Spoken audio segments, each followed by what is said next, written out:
Hi, I'm Gail Sokol and welcome to my kitchen.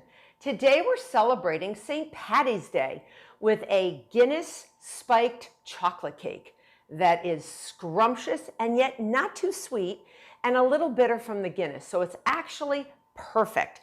And if you're not a beer drinker or a stout drinker, you're not going to taste it. And I'm not a big beer drinker or a dark beer drinker. And I really enjoy this cake quite a lot. So let's get started. It uses the one-stage method or simply the dumping method, where you put all the liquid ingredients into all the dry ingredients. Super easy.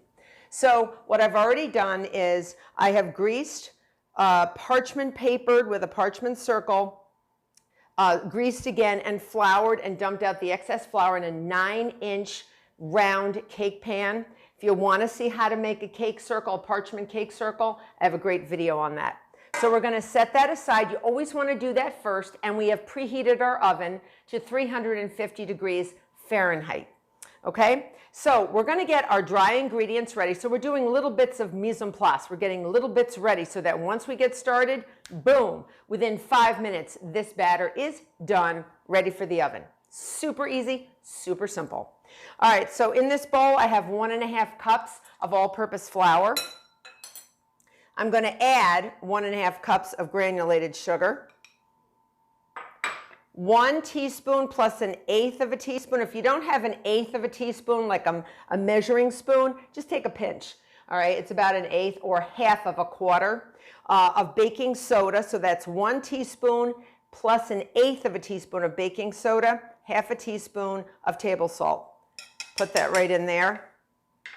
And I'm actually going to whisk this up. It's going to go right into the electric mixer, but I want to whisk it up. You can put it all into your electric mixer and whisk it there. I find the paddle doesn't always do a great job at mixing everything really well, because we really want to get that baking soda and salt homogeneously blended. So we have a perfectly leavened cake, and it also has a great tiny little hole structure.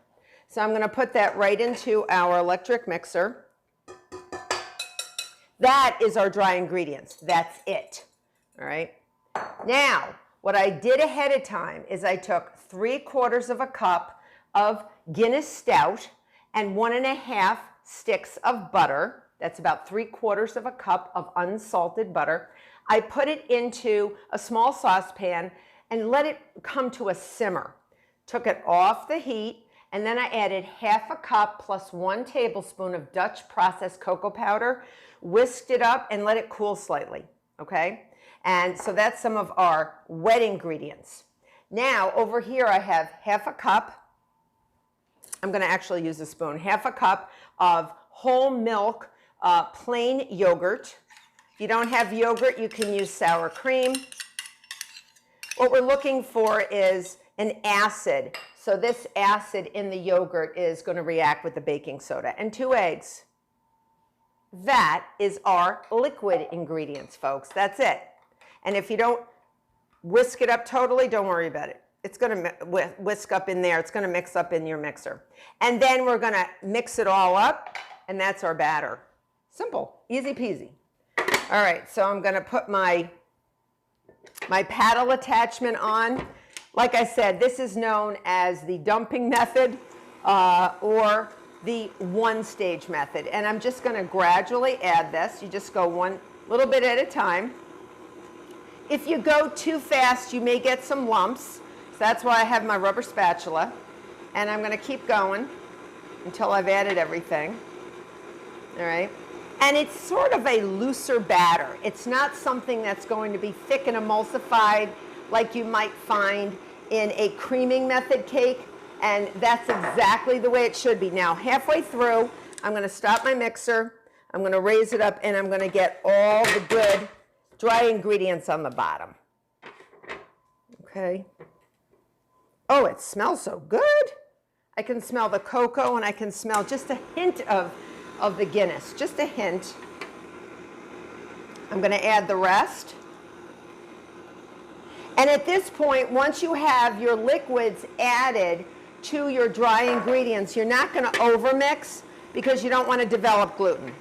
All right, the gluten-forming proteins is what can make a cake tough. So we don't want to do that. So once we have that, our batter is done. It is actually done, complete. Now this is going to go into an oven, 350-degree oven, like I said before, about 45 to 50 minutes. And if you have a hot oven, it may get done a little sooner. So you want to stick a small sharp knife in the middle, and it should come out clean. All right, let me show you this beautiful, beautiful batter. So I'll show it to you. Isn't that lovely? It's a little thinner than an emulsified batter, which sometimes can look like a buttercream frosting. I always go around, you know me, I always don't trust it. Everything's been mixed up, and it's good because sometimes dry ingredients get stuck on the bottom. And then I'm just going to pour it in, and it comes to about halfway up the sides, so it's not actually going to fill the whole pan. And you want to get all the good stuff in there, get it all in, and we're going to put it in our oven, 350 degrees for 45 to 50 minutes, or until a small sharp knife or a cake tester comes out clean. So my cake came out of the oven after 45 minutes. Again, you may need 45 to 50. I let it cool till it was barely warm, took it out of the cake pan, and I have videos to show you how to do that. And then I removed the parchment paper circle that I had on it, let it cool completely, whacked it in half. All right, you can either do it with a knife or you can actually use my trick with dental floss. I put half on a serving platter, and in honor of St. Patty's Day, I made some stabilized green whipped cream, and that was just, you know, whipped cream with some gelatin added, and I do have a video on stabilized whipped cream, and then add as much or as little of your green food coloring as you wish. All right, and then I'm going to make sort of a filling. So we're going to make like a 2-layer cake out of a cake that was already 1 layer. Okay. And I have a star tip in a pastry bag. And if you don't want to use a star tip and you're like, nah, you know what? I just want to plop my whipped cream on top of the first layer. You can do that as well. All right. I just thought we'd make it a little pretty. All right. So I'm just going to make just some rosette circles. Do whatever you want, whatever you feel. Do whatever you feel, because whipped cream it's such a personal thing, right? And it looks so pretty. And then we're going to open it up and add more, because we're going to need more of this. I'm going to open it up and add more. And we got plenty more. This was for your, if you want to know, this was 2 cups of whipped cream that I used with about a teaspoon of gelatin that I had softened before. And then I added just maybe a 1/4 cup of confectioner's sugar and a dash of vanilla extract. All right. Do what you feel, though. Whoop. Make sure that air pocket, you push out that air pocket, okay? All right, we're going to get the middle, and then we're going to put our top on. And we're going to put ganache on the top, so it just has that gorgeous, gorgeous, deep chocolate flavor. So you got the stout, you got the cocoa powder giving you this like bittersweet flavor, but not too bittersweet. Remember, it's still sweetened, so don't get scared. All right. Whoop, that's okay. I got that air pocket, and I'm just going to do a little bit in the middle. No one's going to see the middle. I'm going to put that away. Wipe my hands down. Take my second layer, all right, and gently put it on the top, just ever so gently, ever so gently. Let it fall, all right? And then I'm going to put some not too warm ganache. Remember, it should not be too warm. All right. I have a video on how to make ganache as well. Remember, it's just heavy cream brought to a simmer. Sometimes it has butter, sometimes it doesn't. And then you take it off the heat and you add some semi-sweet or bittersweet chocolate.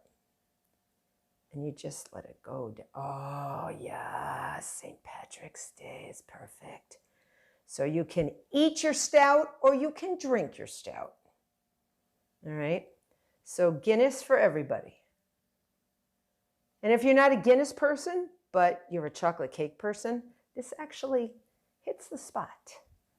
So there you go. That's beautiful. That's beautiful. So I hope you become a subscriber. I hope you have a fantastic St. Patrick's Day. And until next time,